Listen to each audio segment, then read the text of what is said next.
Muy buenas noches para todos, para mí es un placer estar con ustedes, gracias por aceptar la invitación del Comité de Resistencia Bacteriana de la Asociación Colombiana de Infectología.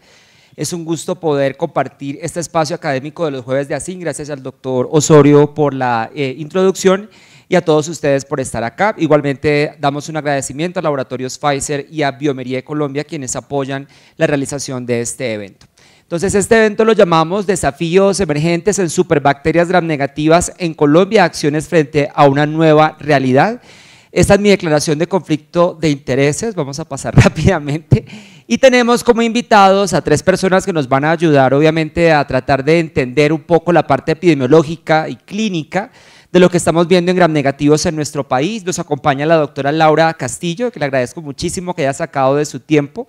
Ella es médico intensivista, jefe de la UCI respiratoria y sepsis, coordinadora del Código Sepsis en la Fundación Santa Fe de Bogotá. Muchísimas gracias, doctora, por acompañarnos.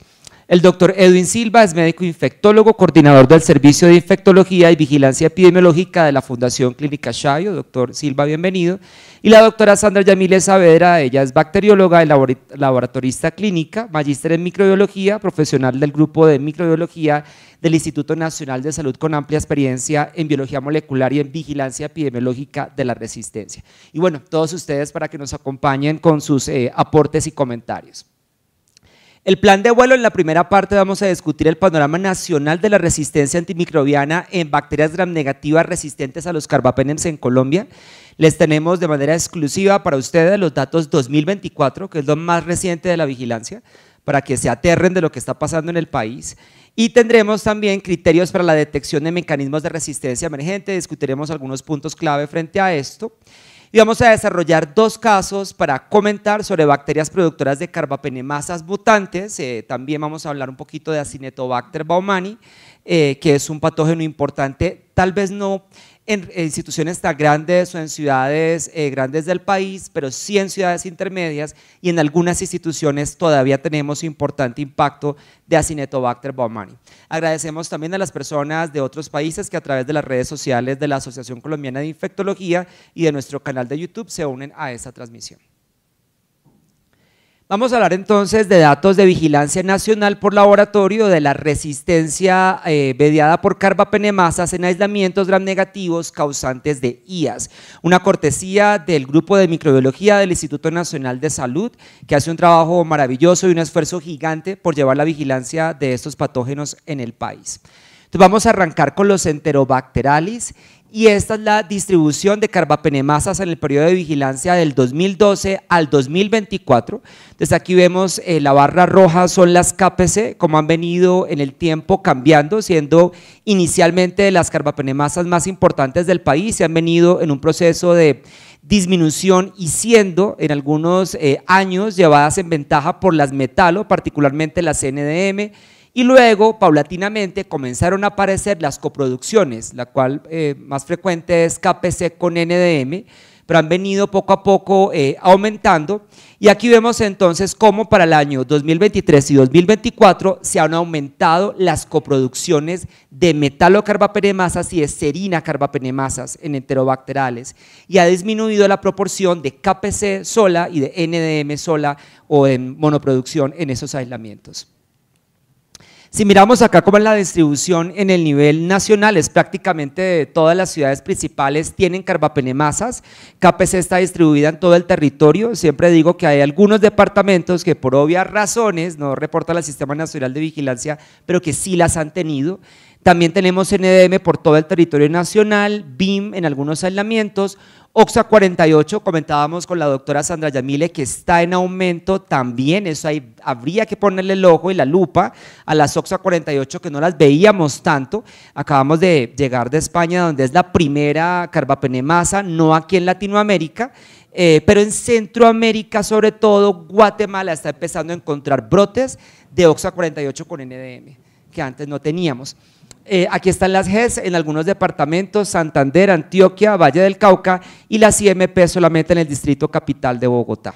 Si miramos las coproducciones, que esto es lo que nosotros encontramos gracias al trabajo del Instituto Nacional de Salud, vemos entonces que principalmente este color lila, que corresponde a la coproducción KPC con NDM, sigue siendo la más frecuente, y miren cómo prácticamente domina la epidemiología, prácticamente es la coproducción que está en la mayoría de instituciones predominando. Vemos otras, en verdecito, que son las KPC con NDM con BIM, hay otras coproducciones menos frecuentes, pero esto se está dominando por esa coproducción. Si miramos entonces en las coproducciones, prácticamente todos los departamentos de las 10 ciudades principales tienen KPC con NDM, seguido de KPC con NDM con BIM, KPC con BIM en alguno de ellos, NDM con BIM, NDM con GES, KPC con GES, NDM con BIM con GES, NDM, KPC y GES en el departamento de Córdoba y NDM con OXA 48 en Bogotá. De nuevo, hay que echarle ojo por lo que les decía, Guatemala, Costa Rica están teniendo brotes de OXA con NDM que no se tenían antes. Y bueno, entonces, si miramos a 2024 lo que hay, 49% de las carbapenemasas en enterobacterales para el año 2024 son KPC con NDM, un 27% son KPC sola y un 22,3% es NDM sola, pero miren cómo va aumentando la coproducción de NDM con KPC. Aquí traje solo del 2021 al 2024 para mirar la tendencia. Esta aquí en verdecita es KPC que se sostiene, 33, 33, 31, 3, 24, viene como en descenso.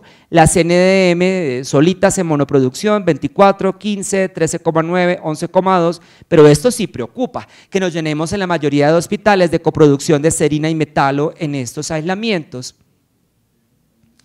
Y esto es muy interesante, y ahorita le preguntamos a la doctora Sandra Yamile en un momento sobre esto, y es este clon ST307 de Klebsiella pneumoniae que ya se ha estado reportando, que circula por varias ciudades del país, es un linaje emergente, coproductor de KPC3 y NDM1, que se aisló inicialmente en 2023 y ha estado presente en varias instituciones de 4 departamentos. Entonces esta puede ser la causa, doctora Sandra Yamile, le doy la palabra, cómo ha seguido la vigilancia genómica de la resistencia y si probablemente el ST307 pudiera ser uno de los responsables de esta rápida expansión con un clon de alto riesgo de estas NDM con KPC en el país. Buenas noches para todos. Justamente, Germán, consideramos que esa es una de las causas de esta diseminación de incremento de KPC-NDM, porque en Bogotá no solo se encontró en una institución, sino en varias instituciones, y adicionalmente en los brotes que estamos caracterizando ahora por secuenciación de genoma, estamos viendo que el secuenciatipo 307, KPC3, NDM1 ya se está expandiendo a otros departamentos. Muchísimas gracias, doctora. Entonces esto pudiera estar explicando esa circulación masiva de KPC con NDM en el país. Y hablando de las nuevas betalactamasas, de lo cual también queríamos comentar desde el Comité de Resistencia en esta reunión, a partir del 2024 el instituto encontró una nueva cefalosporinasa, a la cual vamos a llamar un AMC plasmídico, con la capacidad de hidrolizar a ceftazidime con avibactam. Esta cefalosporinasa o AMC plasmídica tiene su origen en Pseudomonas aeruginosa y se llama PAC2. En los reportes descritos a la fecha, cuando las PAC2 viajan solas, se genera un fenotipo en el antibiograma como un AMC, con resultado variable para cefepime y astronam y una alta sensibilidad a los carbapenems, desde que vaya sola y no cierre sus porinas, claramente. Pero lo que se está encontrando ahora, que a mí sí me preocupa mucho más, son las KPC con PAC, tanto KPC mutantes como KPC normales o habituales, carbapenemasas habituales KPC, con una PAC, que eso prácticamente le quita la posibilidad de ceftazidime con avibactam y que no tiene nada que ver astronam allí. O sea, la combinación ceftazave-astronam sería inútil, porque en una bacteria que su mecanismo no es mediado por una metalo y se comporta como resistente a ceftavibactam, tendríamos esa limitación. Probablemente allí tal vez sea uno de los espacios que pudiera tener imipenem con relebactam. Entonces yo traje los datos del instituto, de la circular que hace poco se sacó sobre estas KPC mutantes y PAC, y quería montarles algunos datos interesantes. Estas son las PAC2, aquí están los departamentos implicados y las especies, aquí están las muestras y los servicios, eran altamente resistentes a ceftazime con avibactam. Llama la atención la sensibilidad a cefoxitina. Cefoxitina me parece la estupidez más grande. La gente cree que cefoxitina, todas las AMC son resistentes porque tal vez se entrenaron así, pero eso no es cierto. Y en estas AMCs plasmídicas, la cefoxitina es perfectamente sensible, no les muestra nada.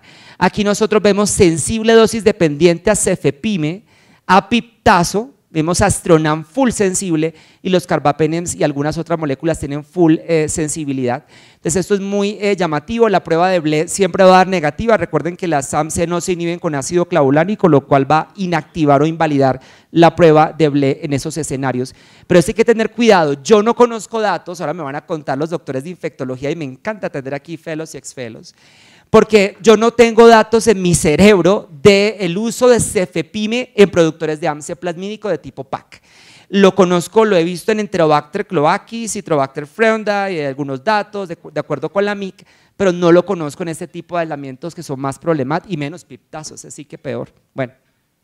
Si miramos las PAC2 con KPC mutante, aquí ya cambia un poco la cosa, aquí sí hay resistencia a cefoxitina por la presencia de la carbapenemasa, el Astronam es muy resistente, pero miren que los carbapenems no siempre dan en el caso de las KPC mutantes sensibles, también algunos pueden tener intermedios y resistentes al ertapenem. Y estas que son las KPC mutantes muy resistentes a ceftazimia y avibactam, algunas dan un falso test de BLE positivo. Yo sí creo que estamos viendo la punta del iceberg, muchas de esas deben haber pasado como una BLE, porque dan BLE positivo, dan mucha sensibilidad, varias de ellas a los carbapenems. En algunos casos el cefoxitin puede dar sensible, lo que todavía más te confunde, se pudiera pasar perfectamente, si esta la vemos la pasaríamos perfectamente como una BLE. Es muy difícil poderlas solo con el fenotipo diagnosticar. Algunas ya pueden tener un fenotipo de absoluta resistencia, o sea, no todas son iguales, no estamos viendo esa reversión siempre a la sensibilidad a los carbapenems. Por lo tanto, hay que leer los antibiogramas, yo creo que con mayor detenimiento, porque pudiéramos estar perdiendo detalles que son importantes. Entonces, lo que nosotros hemos recomendado y hemos hecho en conjunto con el Instituto Nacional de Salud son una serie de recomendaciones y sugerencias, como por ejemplo tamizar sistemáticamente ceftazime con avibactam, por lo menos en todos los enterobacterales obtenidos de pacientes pediátricos y adultos de servicios de hospitalización que tengan idealmente una prueba rápida como PCR o inmunoensayo de carbapenemasas positivas para KPC WOX-A48. Aislamientos intermedios o resistentes a carbapenems, excepto obviamente imipenem, las morganeláceas, porque no tiene sentido. Aislamientos con perfil de cefalosporinasa que sean resistentes a ceftazidime y a ceftolozano. Ceftolozano se puede convertir en un buen marcador de estos fenotipos porque todos dan resistente, que es una ventaja desde el punto de vista de la detección, aunque los carbapenems sean sensibles. El reporte de ceftazimia y avibactam puede ser selectivo. Si el PROA decide que no va en el informe final, es su decisión, no siempre debe ir allí. Uno a veces quiere suprimir ciertas drogas para evitar un uso innecesario. Y hay que discutir al interior de cada prueba institucional para la protocolización de los paneles automatizados. Desgraciadamente, tener un solo panel que tenga todo lo que uno necesita es muy difícil. Vamos a ver con el desarrollo de los nuevos paneles y tarjetas que van a venir muy pronto. Y se pueden optimizar muestras invasivas, al menos los pacientes críticos, neumonías y bacteremias de las unidades de cuidado intensivo pudieran ser los primeros en los cuales yo utilizaría tarjetas como la 403 que contiene ceftazime con avibactam. Siempre que se tenga un resultado resistente a ceftazidime, busque carbapenemasas, no se confíe. Recuerde que aún si no las hay, puede ser una PAC, una PER o una KPC mutante no detectada. Igual debe ser ese aislamiento remitido siguiendo el lineamiento del Instituto Nacional de Salud, y en el caso de los departamentos pues deben seguir el lineamiento de cada laboratorio departamental de salud pública. Utilice idealmente PCR o inmunoensayo para la búsqueda de carbapenemasas. Las pruebas negativas de carba-ANP y pruebas con inhibidores no son concluyentes, porque si la bacteria es muy sensible a imipenem, el carba-ANP se negativiza y no la capta. no la capta en las 2 horas que tiene para la lectura, desafortunadamente. Hay que revisar los controles de calidad internos y externos de esos instrumentos, enviar únicamente los aislamientos resistentes a ceftazimia y Bactam en los cuales se hayan descartado metalos de acuerdo con el lineamiento del Instituto Nacional de Salud. Entonces, si yo tengo un aislamiento productor de una KPC o una OXO-48, probamos ceftazimia y Bactam, si da sensible se informa sin problema, si da resistente hay que reconfirmar el dato y enviar al laboratorio de salud pública. En un aislamiento intermedio resistente a carbapenems hay que buscar la carbapenemasa con PCR o lateral flow y tamizar ceftazimia y Bactam. Si es una KPC o una OXO-48 sensible, no se requiere envío al instituto, se reporta como dio. Si llega a dar resistente y es negativa para metalos, hay que enviarlo al Instituto Nacional de Salud a través del Laboratorio de Salud Pública. Si el perfil es de una cefalosporinasa como una BLE y da resistente a cefta y Bactam y ceftolozano, hay que probar de todas maneras ceftazimia y Bactam. Si es sensible, se informa selectivamente, pero si es resistente hay que buscar carbapenemasas y confirmar ceftazimia y Bactam. Enviar al Laboratorio de Salud Pública, sobre todo esos aislamientos negativos para metalo, para que se hagan las confirmaciones correspondientes. Entonces, bueno, eso es lo que tenemos ahorita desde el punto de vista del tamizaje. Ahora, un comentario sobre la colonización rectal y su importancia. Yo creo que estamos viendo solo la punta del iceberg. Esto es del doctor Alex Soriano, un gran amigo de Barcelona, que muestra la importancia de la colonización rectal y cómo después de que el paciente es colonizado, a través de la exposición a antibióticos y la estancia hospitalaria, no solamente hay la colonización, sino la propagación en el intestino de estos patógenos multiresistentes. El factor de riesgo más importante para infecciones por gram negativos multiresistentes es la colonización intestinal de alto grado. Ahora, esta guía la tenemos ya en proceso de actualización con el doctor Jorge Cortés. Estamos trabajando en incluir en esta guía otras metodologías que no estaban en el momento del desarrollo de la guía. Y lo otro es los perfiles nuevos de resistencia que están apareciendo en el país. Entonces esto está en proceso de actualización. Espero, si Dios me permite, en un mes terminar la parte que me corresponde. Y hay unos puntos clave para cuestionar las metodologías de tamización rectal. Las KPC mutantes con fenotipo de cefalosporinasa no van a crecer en los agares que tienen carbapenems. No van a crecer, porque la concentración de carbapenem que tienen esos agares es demasiado alta y las inhibiría. Los sistemas de turbidimetría que la ampolla traen carbapenems tampoco. Hay algunos sistemas de turbidimetría que traen cefalosporinas, eso puede ayudar, aunque amplía mucho el criterio, es más sensible aunque menos específico. Algunas variantes de KPC pueden no detectarse con inmunoensayo y PCR va a depender muchísimo de esa variante y lo que traiga incluido. Las carbapenemasas que tengan una MIC menor o igual a 4 para carbapenems tampoco van a crecer en medios suplementados, así tenga la carbapenemasa se la esté expresando. No son objeto de investigación de estos medios las PAC, las PER y las BLE con cierre de porinas. Ustedes pueden decirme, bueno, yo prefiero buscar una carbapenemasa que una BLE con cierre de porinas o impermeabilidad, puede ser que sea menos dramática desde el punto de vista clínico y epidemiológico, pero no serían objeto de la investigación. Y algunos falsos positivos con Pseudomonas acinetobacter. Bueno, falsos positivos veremos, ¿no? Algunos también pueden ser carbapenemasas, pero van a requerir una prueba confirmatoria adicional, desafortunadamente. Hay que mejorar la técnica de toma y utilizar hisopos flocados. Todavía seguimos viendo, lo discutíamos con el doctor Edwin Silva, gente tomando frotis rectales con hisopos de cabeza de algodón y mango de madera. Lo más relevante sigue siendo la detección de la carbapenemasa por metodologías como PCR o inmunoensayo. Ya tenemos algunas metodologías que disponen de un dispositivo para hacer detección directa desde el hisopado rectal sin necesidad de pasar por el cultivo previo, con un sistema de filtro automático y es muy rápido que tiene NG Biotech. Esperamos tenerlo en nuestros hospitales muy prontamente para poderlo empezar a utilizar. Necesitamos metodologías de mejor sensibilidad. Podría optarse por utilizar un agar BLE o un agar que sea mitad BLE, mitad carbapenemasa, mitad para carbapenemasas, o utilizar 2 agares. El problema es que aumenta el costo. Esa es la dificultad. Lo otro que podría utilizarse es que hay que revisar la concentración de carbapenems en el medio. Probablemente estos agares van a tener que ser subdesarrollados con una metodología que incluya una concentración más baja de carbapenem para ampliar la sensibilidad. Lo mismo para metodologías de turbidimetría láser, como les decía, hay algunos sistemas que también incluyen cefalosporinas. Se requiere subcultivo para realizar el antibiograma completo en situaciones seleccionadas por el PROA. Para pseudomonas puede utilizar usted carba-ANP para tratar de buscar carbapenemasas y al menos colocar al paciente en precauciones de contacto, y si da positivo PCR o inmunoensayo para diferenciarlas. Bueno, en Acinetobacter, antes yo decía que no tocaba buscar nada, pero ahora sí toca. La evidencia más reciente, primero las carbapenemasas que tenemos, y segundo la evidencia más reciente muestra que si hay una carbapenemasa, ampicilina sulbactam no sirve de nada.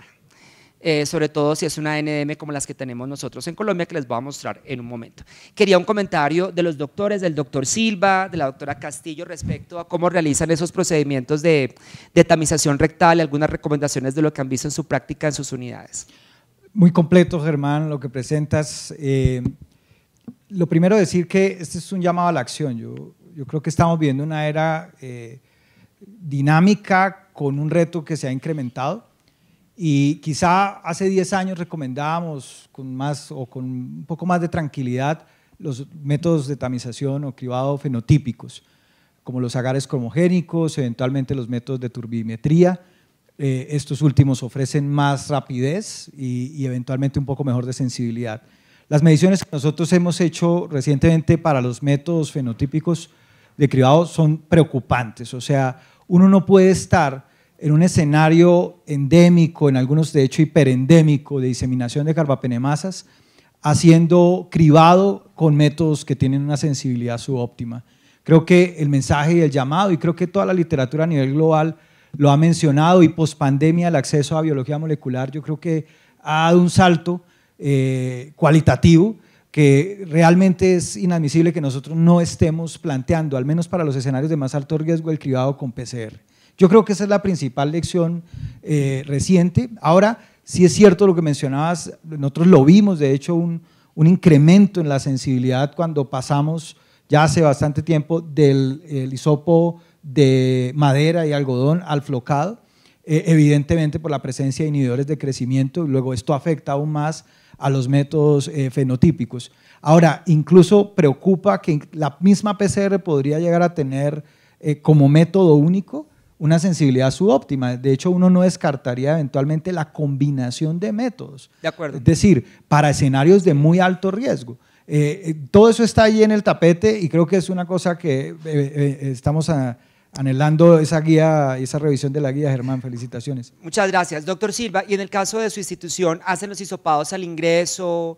¿Repiten el hisopado durante la estancia del paciente? ¿Cuál es la recomendación que ustedes utilizan?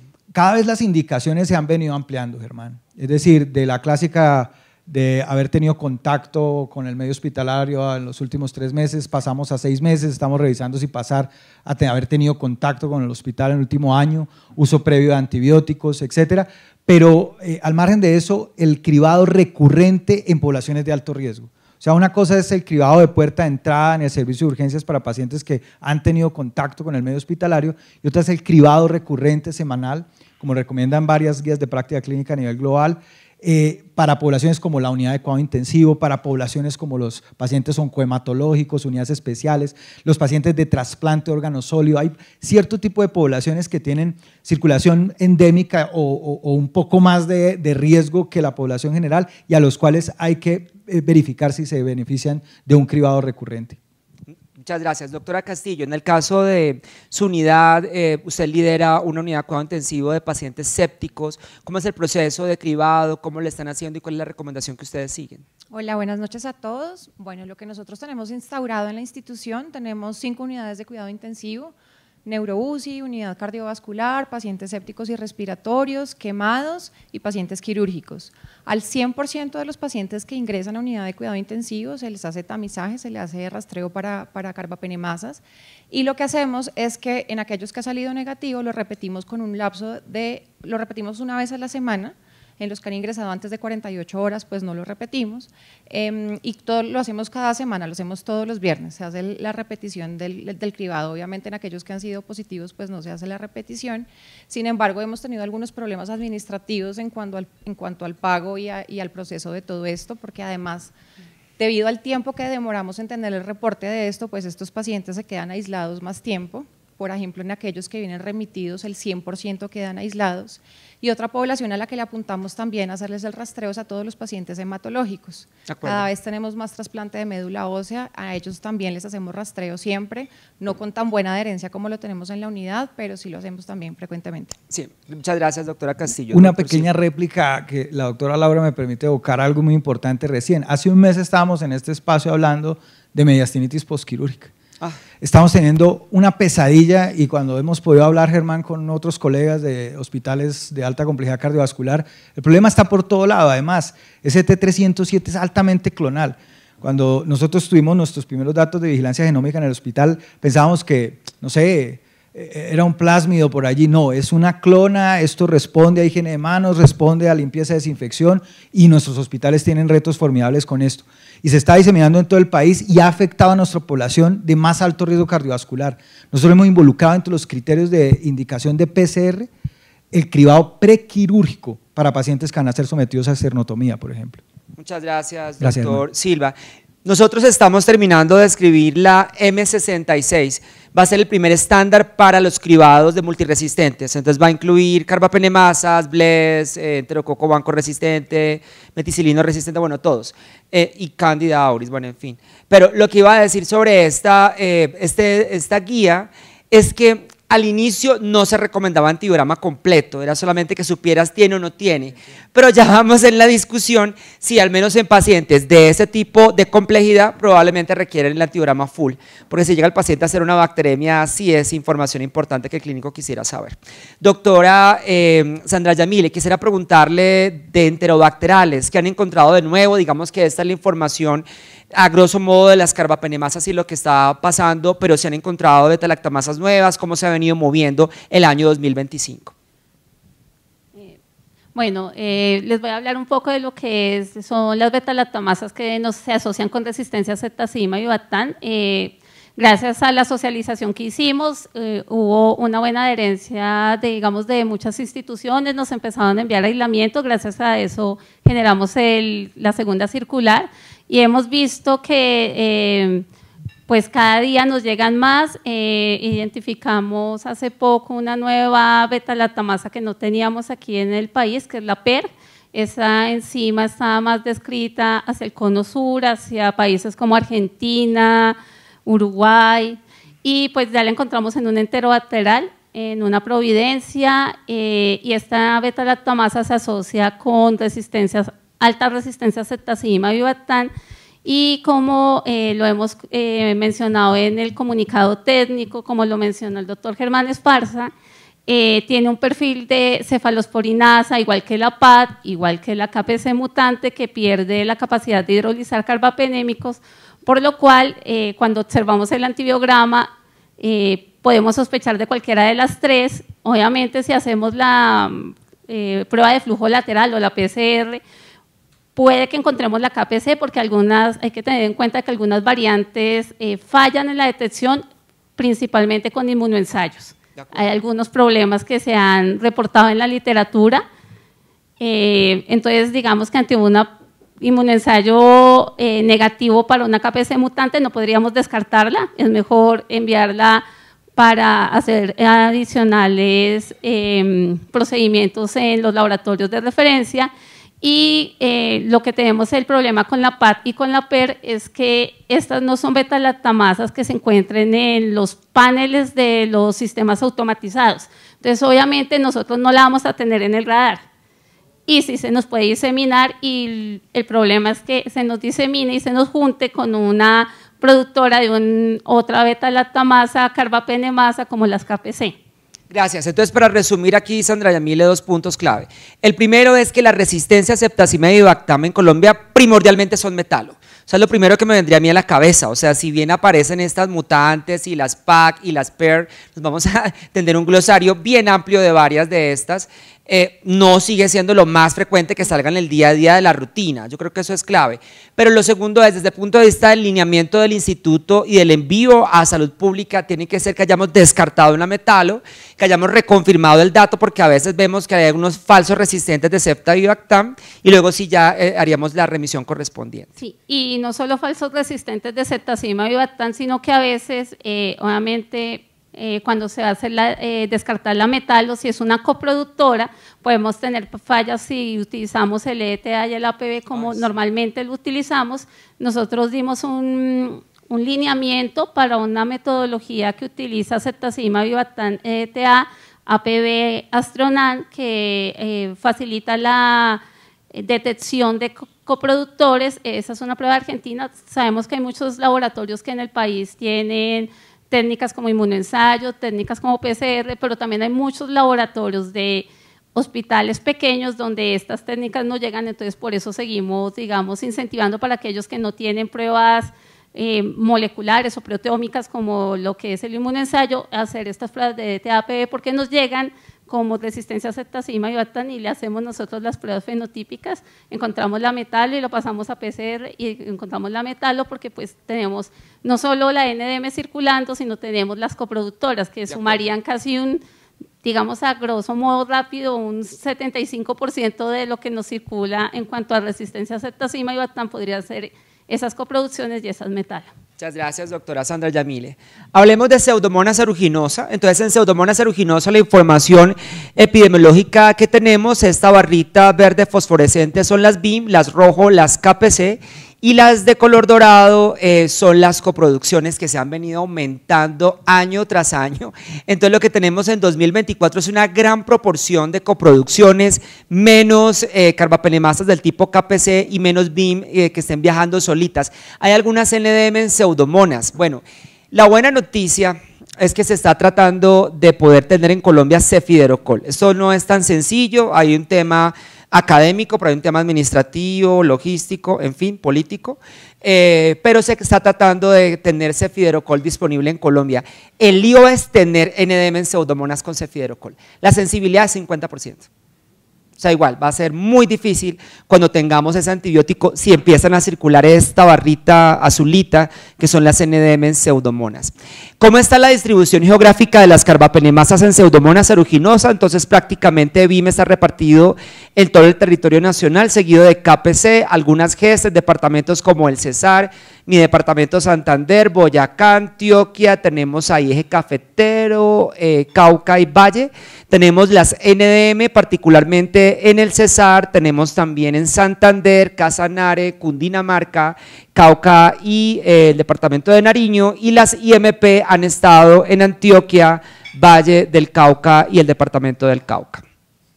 Si miramos las coproducciones en Pseudomonas aeruginosa, los datos más recientes del instituto al año 2024, que es la vigilancia, la última datos de vigilancia, ahí encontramos que la coproducción de KPC con BIM prácticamente domina, ahora sí que domina más. Entonces es la coproducción que se ha estado encontrando mayoritariamente en los hospitales, hay otras en menor grado, pero sigue siendo KPC con BIM, una metalo y una serina, la coproducción principal en Pseudomonas. Y también está repartida por todo el territorio nacional. Algunos departamentos han tenido KPC con GES, que es la segunda, a pesar de que solamente han sido 20 casos en este periodo de vigilancia. En el Cesar, en Antioquia, Valle del Cauca y en el Risaralda, KPC con GES con BIM, NDM con BIM, GES con BIM, KPC con NDM, divino, en Bolívar y también en el Cesar. Tenemos KPC con NDM con BIM y NDM con GES. Todas las que tengan NDM me parecen que son de alto impacto. Entonces, ¿cómo estamos al año 2024? 61,3% de las carbapenemasas en Pseudomonas remitidas al instituto. Recuerden ustedes que esto tiene algo de sesgo porque se mandan ya aislamientos que ya se les han hecho algunas pruebas, no se pueden recibir todos, no se mandan de todas las muestras, bueno, pero es lo que tenemos de información: 61% de KPC con BIM, 24% de BIM sola, 11% de KPC sola, pero eso se está aumentando de forma también dramática. La cantidad de coproducciones de KPC con BIM en Pseudomonas aeruginosa viene en declive la BIM sola y la KPC sola. ¿Cuál es el rol de otras betalactamasas como PAC o PER en Pseudomonas? Yo me hacía esa pregunta hace poquito, y es que las enzimas PAC son originarias de Pseudomonas, sin embargo su rol en Colombia no ha sido muy claro y no se han detectado en Pseudomonas hasta la fecha. Estas enzimas, igual que las PER, pueden conferir resistencia a ceftazimia y Ibactam, pero pueden hacer overlap con otros mecanismos, como las PDC mutantes o las AMC mutantes, o las bombas de flujo que sacan también a ceftazimia y Ibactam. Entonces la recomendación puede ser, siempre que se tenga resistencia a cepta y Ibactam, descarte una metalo. Ya les dije que tenemos muchísima BIM. Si no hay metalo detectada, si se observa un fenotipo de Pseudomonas difícil de tratar, por ejemplo resistente a carbapenems y ceftazidime, considere el tamizaje suplementario de imipenem relebactam. Habrá que probarlo, ojalá con ITs se pueda atender a través de la compañía Biomerie que pueda traer los ITs de este medicamento y tenerlo pronto en las tarjetas, pero imipenem relebactam tendría aquí otro espacio seguramente en algunos de esos aislamientos.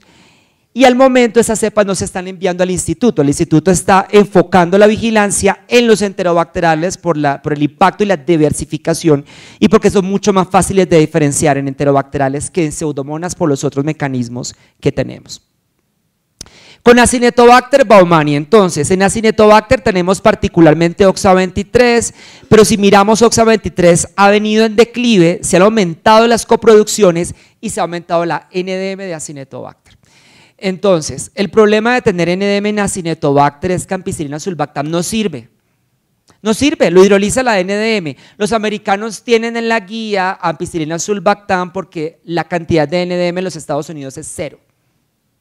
Es muy diferente a lo que nosotros estamos viendo, no solamente en Colombia si le sirve de consuelo, ya ahorita va a salir la publicación del estudio de cefiderocol que se hizo con la OPS y prácticamente lo tienen todos los hospitales de Latinoamérica y las islas del Caribe, pero tenemos una gran proporción de carbapenemasas desafortunadamente en Acinetobacter.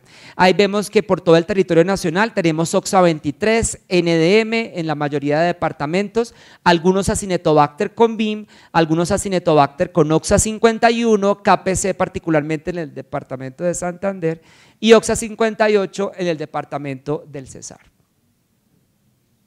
Si miramos las coproducciones, entonces aquí vemos lo más reciente que ha mostrado el instituto es NDM con OXA58, también hay NDM con OXA23, BIM con OXA23 y NDM con OXA23 con OXA58. Entonces son Acinetobacter que fácilmente están adquiriendo más de una carbapenemasa de manera simultánea. El lío con Acinetobacter es la alta clonalidad que tiene y siempre le queda a uno la duda si es el agente causal o es una colonización y a veces se descartan y no se vigilan todos. Bueno, eso puede estar teniendo un impacto en la descripción de la epidemiología. Entonces, con Acinetobacter va a ser muy importante buscar las metodologías y ya le devuelvo la palabra a la doctora Sandra Yamile para su detección.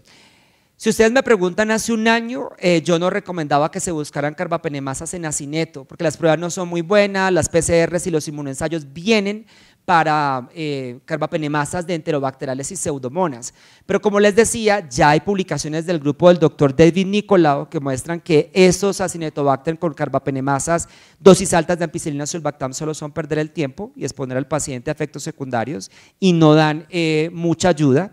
Lo que nosotros tenemos, doctora Sandra Yamile, principalmente es EDTA en algunos hospitales. Se pueden utilizar algunas inmunoensayos que traen para NDM y OXA23 en el mismo cassette, pero ahora que estuvimos un entrenamiento fenotípico con las Islas del Caribe, de la OPS y IDRC y ICARS, nosotros lo que vimos en las cepas de Acinetobacter que tienen NDM es que todas las metodologías funcionan. Si tienes una Acinetobacter con NDM, Carba-NP da positivo porque la NDM rápidamente consume el imipenem y las pruebas de inmunoensayo, el Carba-5 lo detecta sin problema.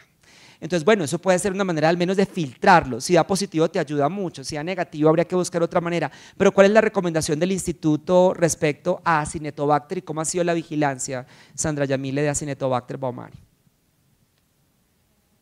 En cuanto a recomendación, no, pues solo tenemos el EDTA, pero sí nos hemos dado cuenta que cuando viene la NDM en combinación con una OXA, bueno, el Carba-NP funciona bien. El EDTA puede tener algunas fallas, pero cuando uno utiliza la tira de IP-IP, puede que ese EDTA se vuelva positivo. Sí, lo hemos observado. Se observa la reducción de las concentraciones inhibitorias. O sea, te refieres a ITES, ¿no? Que por un lado trae imipenem y por el otro trae imipenem con EDTA. Muy laboratorio. Sí, de acuerdo. Entonces, la combinación. Generalmente a nosotros pues hay muy pocos sistemas que identifican el OTSA. Creo que LibriSpot es el único que está en Colombia, creo, que es el que identifica OTSAs. Entonces generalmente nos vienen o identificadas por el EDTA o como NDM, y aquí es donde en el Laboratorio Nacional de Referencia es donde uno identifica ya la presencia de las OTSAs, de la coproducción. Y pues yo creo que ante el incremento de NDM pues es adecuado o un CARBA-NP o un EDTA. Solo sale positivo el CARBA-NP si es NDM, porque si es una OTSA nos va a dar negativo. Todas las OTSAs tienen fallas con los CARBA-NPs. De acuerdo. Muchísimas gracias, doctora Sandra Yamile. Bueno, entonces para practicar un poquito vamos a hablar de un par de casos sencillos, pero para abrir la discusión con el público. Este es un señor de 34 años con historia de enfermedad hepática terminal secundaria, una colangitis esclerosante primaria, quien recibió trasplante hepático ortóptico con Y de Rux más hepático y ayunostomía.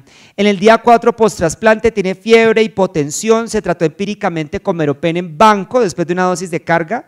Y en el día 6 no muestra signos de mejoría, está hipotenso, tiene una procalcitonina de 8,7 y un lactato de 2,5. Le toman 2 sets de hemocultivos, 2 botellas anaerobias, 2 aerobias, y se ajustó el tratamiento prolongando la infusión de meropenem a 3 horas y adicionando un aminoglicósido a 15 miligramos por kilo amicacina día. La vancomicina lo cambiaron por linesolida, a ver si de pronto con linesolida le iba mejor. Y este es el resultado de la prueba molecular. A las 9 horas de incubación, 2 de 4 botellas fueron positivas para bacilos gram negativos y aparece Klebsiella con OXA48. Yo quería, doctora Castillo, desde el punto de vista de ustedes que han manejado el código sepsis y que varias instituciones del país están en proceso de su implementación y seguimiento, ¿cómo ha sido el impacto que ustedes han visto en el periodo pre-código sepsis? Porque digamos que no es solamente la UCI, el servicio de laboratorio y todos los demás servicios de apoyo se ponen en la misma alerta y trabajan todos en equipo para lograr resultados más rápidos y mejores, doctora. Sí, digamos que este ha sido un proceso muy largo y un proceso muy enriquecedor. Desafortunadamente no tuvimos tan buen registro de los datos pre-código sepsis, sin embargo estamos en una recolección de los datos retrospectivamente para ver qué comparación podemos hacer antes y después de la instauración. Sin embargo, todavía seguimos con un déficit importante de adherencia a los protocolos, por más que hemos ido optimizándolos y cada vez hemos ido ampliando esto. Iniciamos en urgencias, seguimos en la unidad de cuidado intensivo, pero seguimos teniendo baches muy grandes, sobre todo en pisos de hospitalización, al nivel de tantos servicios multidisciplinarios, pero en la medida que ha pasado el tiempo, pues hemos logrado engranar cada uno de los grupos. Hicimos un engranaje muy lindo con el laboratorio, con infectología, con farmacia, para poder lograr todos los objetivos del código sepsis, y a pesar que todavía falta un proceso muy largo, estamos cada día mejorando y creemos que tal vez somos los que vamos con el proceso un poquito más avanzado en el país, pero pues sí, una invitación a que todos nos unamos a este proceso, porque creo que sí va a cambiar los desenlaces de los pacientes sin duda.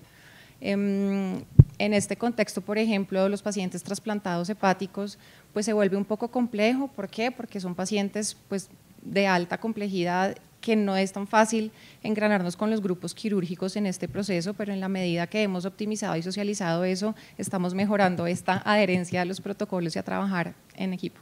Muchísimas gracias, doctora. Y entonces tenemos una Klebsiella pneumoniae con positividad para el gen OXA48 en esos hemocultivos de este señor trasplantado de hígado.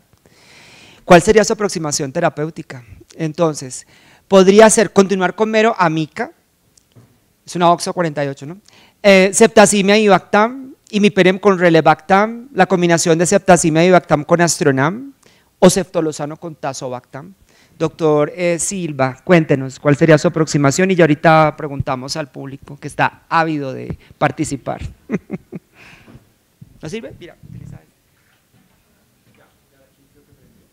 ¿No? Mira, utiliza este mientras. 2. Gracias. Bueno, evidentemente la combinación con amicacina yo la descartaría, paciente con riesgo séptico, con riesgo de lesión renal. Incluso creo que la ganancia de las pruebas rápidas es dejar este tipo de combinaciones que lo que querían era ampliar espectro, porque no podíamos establecer el mecanismo de resistencia de manera anticipada. Imipenem relevactam no es una opción, relevactam en OXA 48 pues no es competente y evidentemente no. Astronam pues innecesario porque no estamos hablando de una coproducción con una metaloenzima y ceftolozano tazobactam pues no es una opción en carbapenemasas. Luego la opción ideal sería ceftazidime avibactam. Ahora, algo me dice que hay algo. Algo me dice que hay algo. Bueno, ¿alguien más? ¿Alguien se le ocurre otra combinación? Cefiderocol cuando esté en Colombia. Acabamos de venir de una institución que tenía un consumo de cefiderocol bien interesante. La mayoría de pacientes con carbapenemasas, todos los arrancaban con cefiderocol, qué envidia. Nosotros nos toca, pues bueno, pasar saliva algún día llegará. Me preocupa el tamizaje de cefiderocol, no es tan sencillo. Pero bueno, esas son las alternativas que tenemos al momento acá disponibles y aquí les tengo el antibiograma. Oh my God. ¿Qué le ven de raro? Tiene una OXA 48. Bueno, no es extraño, Germán, que las OXA tengan ese perfil de susceptibilidad a carbapenemes, a cefalosporinas, ahí está cefepima, uno podría esperar, pero la susceptibilidad a carbapenemes sí no la veía venir. Y con resistencia a ceftazidime avibactam.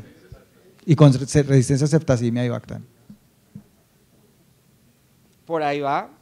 Muy bien, doctor. Eventualmente una coproducción con algo no testeado en el panel, es decir, eventualmente una cefalosporinasa mutante, incluso las que pueden inactivar avibactam, que no son susceptibles a la inhibición por avibactam, no solo PAC mutantes, mutantes de cefotaximasas también, sí, mutantes de PES, varios tipos de mutantes de PER. Luego, eventualmente una coproducción con una beta-lactamasa no testeada por el panel BCI2 podría justificar la resistencia a Casabi. Yo estuve a punto de decir, pero no estaban las opciones, hermano. ¿Qué? Yo dije, yo quisiera dejar, pero de verdad, no quiero ser transparente, honesto. Yo dije, conociendo a Germán, yo quisiera dejar Casabi, meropenem, porque estamos en esta era de las coproducciones, pero en la práctica, y no lo dije, para ser honesto, no lo dije, porque vuelvo y veo un aislamiento OXA, porque creo que uno no esperaría, porque hay un sesgo de selección en este caso. Claro, si yo le dijera el mensaje al público, cada vez que vamos a tener una Klebsiella pneumoniae con OXA 48, ¿nos vamos a tener miedo de usar Casabi en monoterapia? Creería que no. Pero con antibiograma no, sin antibiograma no sé. Es decir, el mensaje es que vamos a tener que combinar por las coproducciones no testeadas, por ejemplo, en un panel BCI2. Habría que tomar, Edwin, ¿qué opinas si habría que tomar otros parámetros dentro de la balanza, ¿no? La colonización previa, el uso previo de Ceftavi, el origen del paciente, ya uno miraría. Aquí nos va a tocar, como en ciertas instituciones, esperar ciertas cosas. Cuando te llegue el paciente remitido de esta institución, están empezando a tener brotes en algunas ciudades, en hospitales particulares, están circulando esas Klebsielas con ese mecanismo. Entonces yo creo que el sistema de información, el sistema de alarma puede ser de utilidad. Pero yo estoy de acuerdo contigo, no es como que esto no es práctica de rutina para todo el mundo, ceftazidime avibactam con meropenem. Pero pones en la balanza, de acuerdo. Honestamente lo pensé, lo pensé y dije, ¿qué tal? Claro que lo pensé con el sesgo, estamos en este evento y estamos hablando de PAC y otras beta-lactamasas mutantes. Pero, sí. Juan Pablo. Un comentario a lo que señalaba Germán, y es el estado de colonización con que lo estamos tamizando. Es decir, ojo, porque nosotros de pronto nos estamos quedando cortos en diagnóstico con estas coproducciones y los kits que tenemos comercialmente, tanto de molecular como de inmunocromatografía, pues se quedan cortos. Entonces yo creo que de pronto lo del tema de cómo está previamente colonizado, creo que también nos estamos quedando cortos en diagnóstico. De acuerdo. No sé, ¿Sergio, querías decir algo? ¿Serio? No, pero por favor. No, es que él dijo algo que tenía sentido. Sí, claro. Sí. Siempre dice cosas que tienen mucho sentido. No, pues es que observando el antibiograma a mí me hizo, en relación a las diapositivas que nos mostraste al inicio, es un perfil muy parecido a una cefalosporinasa, a un PAC. Entonces me hizo considerar, teniendo en cuenta la sensibilidad de los carbapenémicos, la resistencia a ceftazidime avibactam, ese perfil. Entonces lo que me hizo pensar es que esa OXA 48 puede estar en una expresión que no genera la resistencia a los carbapenémicos y está acompañado de otro mecanismo de resistencia que nos mantiene esos niveles de MIC bajas en los carbapenémicos, pero nos comienza a subir los a crear la resistencia a las cefalosporinas. Entonces, sí me hizo pensar en ese mecanismo de resistencia, pero entonces eso me hace entonces entrar a pensar en cuál sería la estrategia terapéutica. De acuerdo, volvamos entonces al antibiograma. Entonces tenemos resistencia a ceftaibactam, aquí el equipo, el BITEC lo está marcando con un asterisco, es cefepime astronam y imimero sensible. Recuerden, yo siempre digo, si la bacteria es sensible a imipenem, por la derecha se considera sensible a imipenem relevactam, pero tiene una OXA 48, o sea, eso in vivo no funciona, no, ni siquiera valdría la pena ponerle un ITES. Astronam está sensible, así que, bueno, es una OXA 48, la mayoría son sensibles a Astronam, pero por favor, habría que pensárselo muy bien, porque yo no sé si esto además tenga otra cosa no incluida en el panel, y tampoco le veo mucha indicación del uso de Astronam avivactam una vez se tenga en un escenario de estos. Yo creo que Astronam avivactam, ahora me van a contar qué opina, pero yo creo que debe ser un escenario de metalos o coproducciones por términos de proa. Bueno, entonces, doctor, volvamos acá. Quisiera cefepime, meropenem con otra cosa, meropenem septasavi o imirelebactam, ya dijimos que no. Yo creo que cuando uno tiene una carbapenemasa, aunque realmente es lúcida la interpretación que hace Sergio del antibiograma, es un perfil de cefalosporinasa, yo personalmente no me atrevo a dejar una terapia dirigida al perfil de cefalosporinasa, o sea, ni Astronam ni cefepime, y no desconocería que hay una prueba de biología molecular que detecta una carbapenemasa, porque puede haber una baja expresión y luego termine combinándose con alteraciones en las porinas y generando luego in vivo una expresión clínica de resistencia a, por ejemplo, el cefepime. Entonces, yo sí eventualmente dejaría la combinación eventualmente con cefepime con ceftazidime avibactam. Preferiría cubrir los dos, sería una posibilidad, o dejar una combinación. Lo que pasa es que meropenem yo no me siento tranquilo en OXA 48, pero pues el avibactam es un inhibidor competente.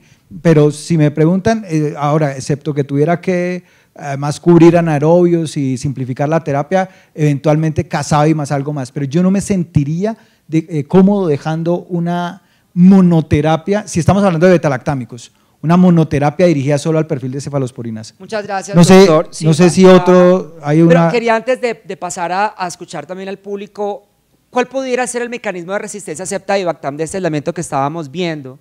¿Una OXA 48 mutante? Pues sí hay, pero raro, que no han tenido el éxito que esperábamos como con las KPC, entonces no, nada. Una KPC mutante no detectada con el Filan-Rice, sí, ese pudiera, yo no me confiaría. Pudiera, no es lo que yo esperaría, generalmente FilmArray y GeneXpert, la mayoría de máquinas comerciales de PCR funcionan bien, pero se le pudiera escapar. Una PAC o una PER adicionalmente a la OXA, sí. Si era lo que estabas diciendo, doctor Remolina. Una metalo no detectada, pero las que tenemos en Colombia, si son NDM, son muy hidrolíticas. Yo esperaría que los carbapenem fueran más R. No sería ese perfil de cefalosporinasa. Espérate, pero si fuera una IMP o una VIM, sí. Alguna, la VIM 24 es supremamente sensible. Una IMP, sí. Una VIM 24, dime. Sandra. Yo estoy viendo MBLs no detectadas por Filan-Rice. Sí, claro. Pudiera ser una variante de IMP, IMP tiene 5 variantes, o alguna NDM nueva. NDM no detectadas. Doctora, por cierto, ya que me hace acordar de las NDM5, nos preocupa, tenemos ahorita NDM5, que yo he venido molestando a Sandra Yamile con esa variante de NDM, por el impacto que va a tener sobre cefiderocol, sobre Astronam avibactam, y muy seguramente sobre los nuevos inhibidores, pero ya se ha detectado, doctora. ¿Puede dejar ahí el...? Pues como saben, con el avance de la tecnología hemos avanzado y ya estamos secuenciando más cosas de brotes y hemos empezado a hacer hallazgos de NDMs diferente a NDM1. Nosotros teníamos en Klebsiella pneumoniae en el de la caracterización que realizamos de 2013 a 2018 y de E. coli, NDM1 y NDM9, pero ya tenemos casos de NDM5. Bueno, al menos uno. Es preocupante porque esas tienen la mayor posibilidad, pero ¿en qué especie? Klebsiella, ¿no? Klebsiella. No les han encontrado en E. coli. Solo un Klebsiella pneumoniae. Bueno, porque el problema de eso va a ser la posibilidad de una mutante de PBP3 y entonces quedamos divinos, porque ni ceftazimab, ni astronam, ni astronamavibactam, ni cefiderocol. Intratable. Polimixina con no sé qué. Bueno, en fin. Pero entonces volvamos a esto. Entonces, ¿qué dice el público? ¿Qué hacemos con el señor? ¿Qué opinan? ¿Alguien? Dan una monoterapia. Ya dijo Edwin Silva, una terapia ceftazimab, cefepime. Sí, de acuerdo. Eso es lo primero. Sergio dice terapia combinada. Freddy. Doctor Guevara. Hola, ¿qué tal? Buenas noches. Viendo las posibilidades, creería que hay una PAC metida allí, aunque también hay unos OXA48 mutantes, ahí por sustitución de aminoácidos raras, como lo comentas. En el grupo de trasplante de hígado en la fundación hemos tenido esos casos por colangitis, que es bastante común, tempranas. La pregunta que le hago a Edwin y a Germán es la posibilidad de usar tigecyclina en estos pacientes en monoterapia, porque son usualmente pacientes con fugas biliares y peritonitis biliares. Ahorita tenemos uno, hoy hay uno hospitalizado, y tenemos un caso muy parecido. No sé qué. No, me encanta, es una buena opción. Yo me estaba sentando en el betalactámico, pero tigecyclina es una muy buena opción. Y además. Pero si vamos a hablar de otros, entonces sí. Sí, no. Si vamos a hablar de otros, no mentira, yo molestando. Ahora, pero, si uno se va, decir, yo me voy a lo. Bueno, pero a veces toca echarle mano, mejor Sí. no digan nada porque. Ahora, pero una combinación.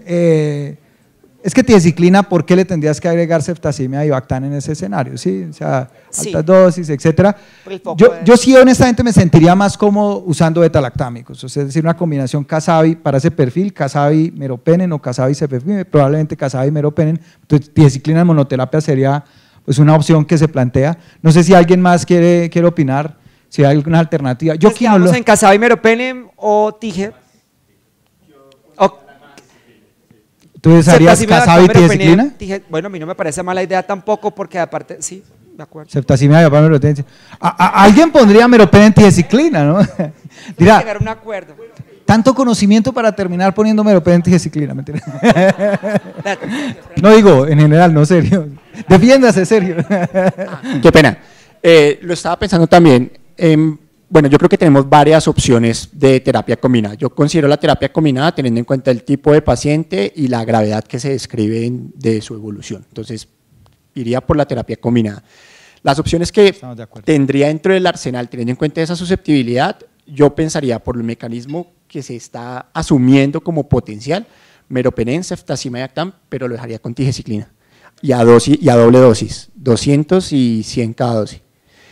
Otras opciones que se podrían, y sería una alternativa teniendo en cuenta la percepción de riesgo, sería, teniendo en cuenta esa MIC de meropenem, aunque me preocupa la presencia de OXA48, es utilizar, mientras tengamos MIC menores de 8 de meropenem, doble dosis de meropenem en infusión de 3 horas cada dosis, más lo combinaría con tigecyclina doble dosis y miraría si otro adicional. A mí en algunos casos, y pues entre la honestidad del manejo que me ha tocado en muchos pacientes de estos, lo he combinado hasta con fluoroquinolonas.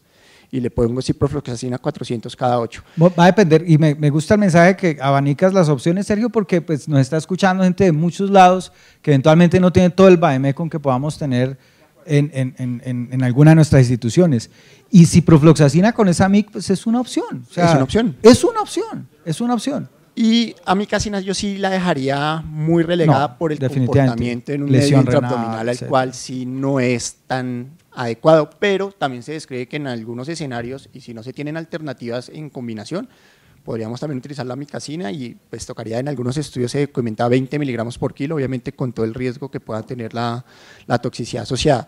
Pero yo plantearía mis primeras opciones es ceftazimab y Bactam, meropenem, tigecyclina o mero ciprotige. Pero no sé si, Germán, si estás de acuerdo en que el mensaje es, uno no atiende solo el fenotipo, sino atiende también, o sea, no deja de lado los datos genotípicos que ha tenido.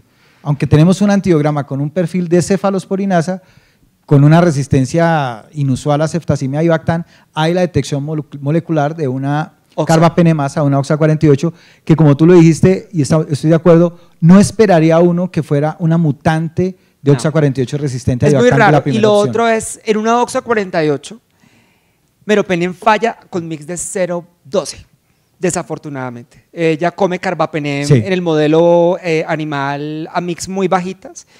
Si esto fuera una KPC mutante, Casabi con meropenem. La Sí. MIC es menor de 8, que es lo que está Sí. publicado. No hay experimentos clínicos, como dicen por ahí, no los hay. Lo que hay son reportes de casos, lo siento, pero lo que está reportado hasta ahorita. Ahora, si esto hubiera dado, asumamos que esto dio una KPC mutante, por decir algo, o una KPC con estas PAG y no sé qué cosa, y el meropenem está muy resistente, ese es el escenario de imipenem relevactam. Sí, total. Imipenem relevactam, porque es que si tienes una KPC, estamos hablando de KPC, ¿no? Que de mutante y ya la MIC es muy alta, no tiene sentido dar mero con una MIC de más de 32 con Ceptavi, que ya está resistente, serían 2 antibióticos resistentes que ahí no sumarían nada. Entonces, bueno, finalmente el paciente fue tratado con mero Ceftazimib con Avibactam. Los hemocultivos de control fueron negativos. Aquí yo tengo una pregunta para la doctora Laura Castillo. Y es, doctora Laura, en el caso, por ejemplo, de su unidad de sepsis, y quisiera también abrir esta pregunta también para las opiniones del público, ¿qué tantos hemocultivos de control los conocemos muy bien en Aureus, en Cándida, pero en gram negativos uno le da como, a pesar de lo que está publicado?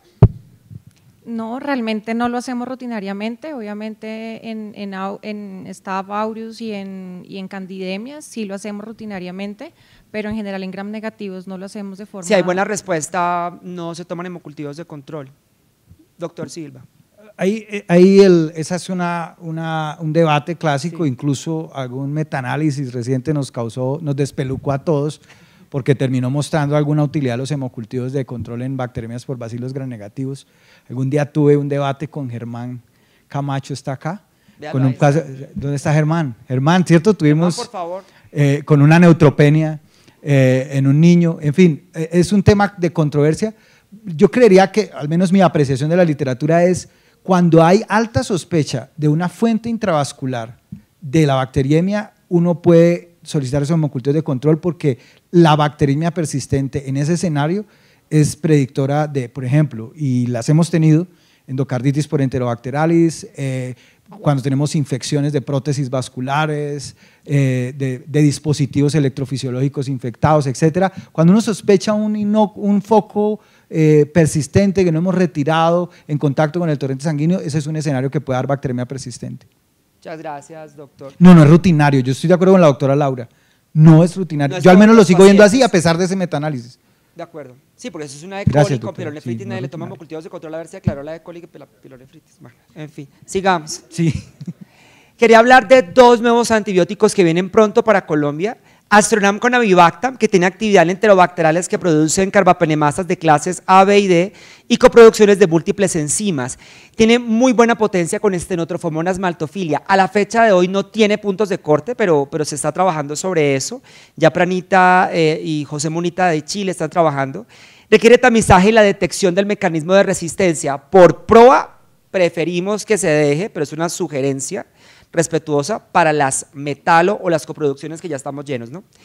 Imipenem relevactam es activo en enterobacteriales y pseudomonas que producen KPC, útil frente a las KPC mutantes y frente a las PAC, las PER y todas estas. Son activos en pseudomonas aeruginosa, difícil de tratar, resistente a carbapenems cuando no hay carbapenemasas, hay que probarlo, ¿no? No es activo frente a las metalo en el azoxo 48 si no hay carbapenemasas, y esa es mi opinión, y usted tiene ceftolozano tazobactam sensible e imipenem relevactam sensible, yo imipenem relevactam lo guardo en el antibiograma. Yo creo que primero debería ir una cefalosporina, al menos uno desde el punto de vista mecanístico del PROA. En el caso de Astronam Avibactam, por ahora nos va a tocar utilizar ITES, entonces le ruego el favor nuevamente a la compañía Biomerie que nos ayude a tenerlo disponible en Colombia. Esto ya viene listo para usar y les va a servir para Astronam Avibactam y para Ceftazimib Avibactam con Astronam, para los dos. Entonces, si la MIC es, por ejemplo, en este caso menos de 4, se considera como sensible. Como ya lo dije, utilizarlo principalmente en productores de metalos, discutir con el PROA el posicionamiento. Y en Stenotrophomonas maltophilia lo que se está haciendo es extrapolar el punto de corte de Pseudomonas aeruginosa de menos de 8 en los casos en que en esteno no se puede usar trimetoprim, cada vez yo creo que se va a utilizar menos trimetoprim, yo creo que trimetoprim sulfa va a morir con esteno. Es lo que me temo, va a venir cefiderocol, Astronam Avi o Ceftaz-Avi, Astronam Livo, tal vez, pero yo creo que en el tiempo trimetoprim va a morir. Y tamizaje de imipenem relevactam para enterobacteriales, E. coli, Klebsiella, por ejemplo, en los que se haya detectado la presencia de una KPC de acuerdo con el lineamiento del PROA, principalmente en aquellos que son resistentes a Septa y Bactam, porque imipenem relebactam sigue siendo carbapenem. Lo del carbapenem no se le quita. Imipenem relebactam tiene una alta presión selectiva. Pseudomonas aeruginosa con pruebas positivas para KPC y pseudomonas resistentes a ceftolozano que no tengan carbapenemasas. No debe probarse en enterobacteriales o pseudomonas productores de metalo, en Proteus, Morganella y Providencia no sirve, y en aislamientos productores de KPC sensibles al imipenem se consideran predictivamente sensibles a imipenem con relebactam. Entonces no requiere el tamizaje adicional por separado, se puede predecir desde allí. Una mujer de 68 años, para terminar, tiene 3 días de dolor torácico, dificultad respiratoria, admitida en la UCI de la doctora Castillo por empeoramiento de su disnea en un lapso de 8 horas. Como antecedente tuvo una hospitalización previa debido a una infección urinaria complicada por una E. coli ble positivo, para lo cual recibió 10 días de mero y 5 de cipro oral divino. 2 días antes de la hospitalización, dolor de garganta, tos que fueron tratadas con automedicación. 6 horas antes la paciente desarrolló empeoramiento del dolor torácico, disnea y dificultad para hablar mientras estaba acostada. Fue valorada en un centro médico local en donde el examen físico reveló una temperatura de 38,9, una tensión de 136,91, una frecuencia cardíaca de 150, con cianosis periférica y sibilancias. La tomografía mostró múltiples infiltrados en pulmón derecho consistentes con neumonía, broncodilatadores, acitromicina, livo y dexa, y la mandaron a la UCI. Esta paciente tenía una procalcitonina de 6, una PCR panel viral positivo para rino y negativo para SARS-CoV-2. Se inició ventilación mecánica cuya intubación fue complicada por edema laringio y esputo sanguinolento. Ese es el TAC de admisión en la UCI. Radiología informa múltiples infiltrados nodulares y alveolares localizados en el lóbulo superior e inferior derecho. Le dieron meropenem, linezolid, claritro. Y el TAC pulmonar de seguimiento al día 3, deterioro de los infiltrados y aparición de derrame pleural derecho que es evidente. Por deterioro clínico se decide tomar un aspirado traqueal y se envían muestras para coloración de Gram, cultivo y PCR, film array para neumonía. Se lo ganó Acinetobacter baumannii. No hay genes de resistencia detectados. Entonces, los escucho. Doctor Silva, por favor, empecemos con usted. Bueno, hay que tener en cuenta que evidentemente pues es una buena explicación del comportamiento clínico. Sí, es decir, va a fracasar. Hago solo un pequeño comentario. No todos los acinetobacter, es decir, hace una década Acinetobacter baumannii resistente a carbapenemes en Colombia la prevalencia era muy alta. La prevalencia de resistencia a carbapenemes en Acinetobacter ha bajado, pero con este comportamiento clínico en un paciente que viene fracasando a meropenem, tú tienes que pensar en que hay un mecanismo de resistencia al carbapenem. Ahora, los genes de resistencia que testea el panel Film Array, BIN, KPC, NDM, OXA48, pues OXA48 no son el mecanismo de resistencia habitual que tiene Acinetobacter baumannii a carbapenemes, o sea, no testea OXA23, OXA24, OXA51, 58, etcétera, etcétera. Luego, tienes que asumir muy probablemente el mecanismo de resistencia frecuente, habitual en Acinetobacter baumannii es la presencia de carbapenemasas de cualquiera de las familias OXA. Interesante los datos que mostrabas al respecto del trabajo del Instituto Nacional de Salud. Sí, ¿me preguntas qué haría empíricamente o le preguntamos al público? ¿O tienes la pregunta? Ya, es que este paciente tiene mero linezolid claritro y sale Acinetobacter baumannii. Entonces aquí hay que hacer un ajuste por ahora con los datos que hay, pero no sé, el público si quiere decir algo. Pero tienes la pregunta de ¿qué le pondrías? Miremos a ver. ¿Cuál sería su aproximación? Si quiere ayuda, bueno, entonces le doy opciones. Claro. O puede ser una cosa que no esté acá, claramente. Ampicillin-Bactam, monoterapia, meropenem, Septa-Savia Astronam, Ampicillin-Bactam con poli B, meropenem Tige poli B u otra opción.